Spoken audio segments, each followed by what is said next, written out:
আল্লাহ বলে, হে যুবক, শয়তানের ধোঁকায় আর কত জিনা করবি, আর কত গুনাহ করবি। বয়স তো হয়ে গেল তোর 22, 21 করে। আজও কি ফিরবি না? তুই কেন একটা অবৈধ সম্পর্ক করছিস? হয়তো 10 বছর তুই একটু আনন্দ ফুর্তি করে নিবি। তুই কি জানিস না, তুই যেমন ব্যবহার করবি দুনিয়াতে, তেমন তোর স্ত্রী পাবি।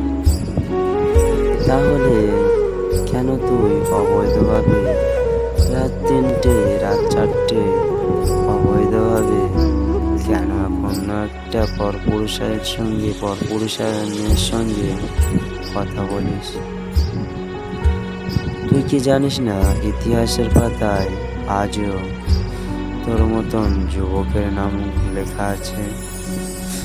আজও তোর মতন যুবক ছিল সেই বীর যোদ্ধা সালাউদ্দিন আইয়ুবী।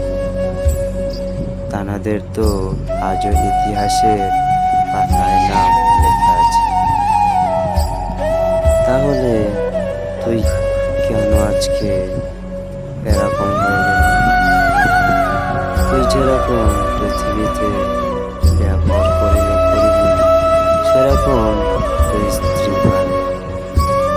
তুই তো আর হালাল স্ত্রীটা পাবি না। যে স্ত্রীর মায়ার সংসার, মহব্বতের সংসার করতে পারতি। চলাফেরা করছিস, অবৈধভাবে চলাফেরা করছিস। তুই জানিস না তোর ভাগ্যে ওই রকম হালাল স্ত্রী আর পাবি না। তুই ভাবছিস 5টা মেয়ের পেছনে ঘুরে আমি একটা পর্দানিশী, একটা পর্দাওয়ালা, একটা হেজাবওয়ালা মেয়েকে বিয়ে করব।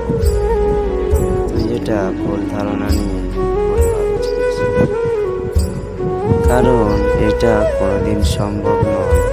যেমন তুই চলাফেরা করবি, তেমনই